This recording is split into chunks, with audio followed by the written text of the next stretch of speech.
Hey guys, how's it going? It's Dilmer again, and welcome back to my channel. So I wanted to talk a little bit about what I've been doing for the last few weeks. And a lot of people ask me, Dilmer, do you actually change careers? Do you become a full-time game developer? And a lot of you know that I've been making games for about 6 years already. And I make indie games. I try to make games that are very minimalistic. And my dream was actually to become a full-time game developer. And I've been learning, on my own. I started working, on my first game a few years ago, and I've been trying to do and learn as much as I can individually. I actually didn't go to college to study, game design. I actually went to college as a, to go into computer science. So now I actually been given the opportunity to become a game developer, and a lot of people ask me, so how do you get into the industry? And it's funny because I actually got into the industry by doing videos like this, by talking in social media about anything that I'm doing in regards to game development. I've been basically promoting my channel in YouTube. I've been actually posting everything that I do from from the ideation process all the way to the end. So I actually met a lot of people online that are actually in the industry. A lot of people tell me, Dilmer, I love your content, I love what you do. But I never actually imagined that I was actually going to be a full-time game developer due to what I do on my own. So I founded a company that actually made games. I also have another company where I'm making apps, and I just love the process of taking an idea and then shipping it. And now that I actually been doing that for a long time, people want me to work for them as a game developer, and that's what I've been doing. Like last week, I actually took a job as a full-time game developer.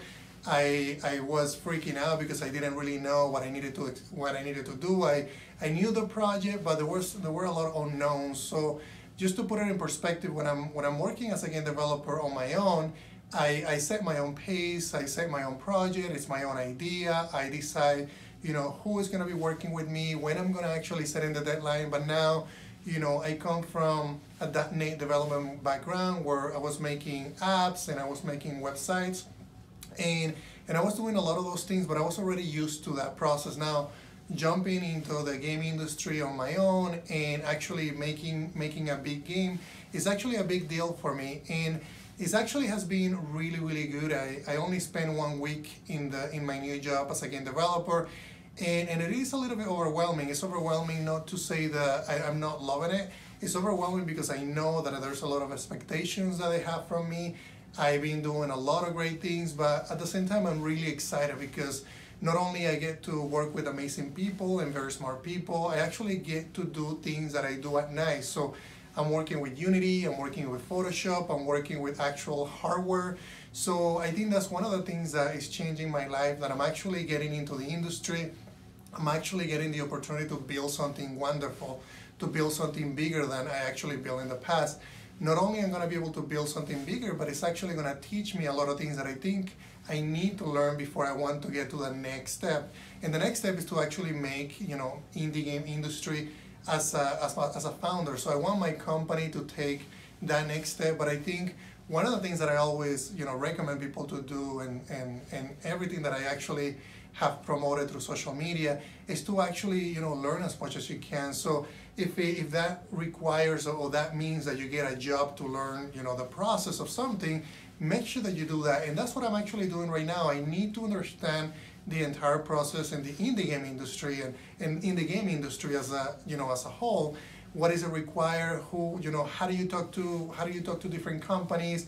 How do you get your game funded? How do you do, there's just so much that is different to the indie game industry versus the game development industry. That, the indie game industry is great because we work in small teams, we have our own pace, there's a lot of struggles, there's a lot of things that we don't know.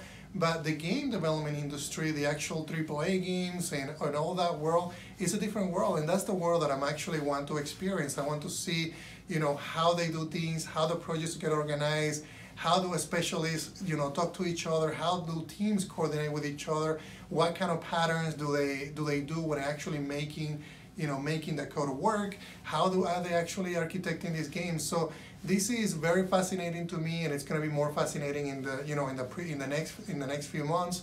I am really excited to keep learning. I'm going to be keeping you up to date with everything that I'm learning.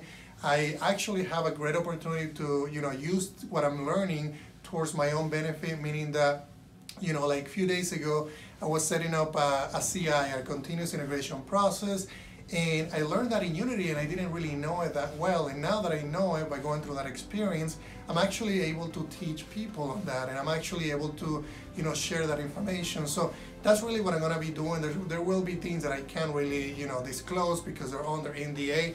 But for the most part, there are things that are very generic, that are very, specific to the engine, and specific to games that I can actually share and actually let you know what I'm experiencing and actually teach you some of those techniques. So this is what I wanted to talk to you about today. If you guys have any questions, let me know, and don't forget to subscribe and share this video.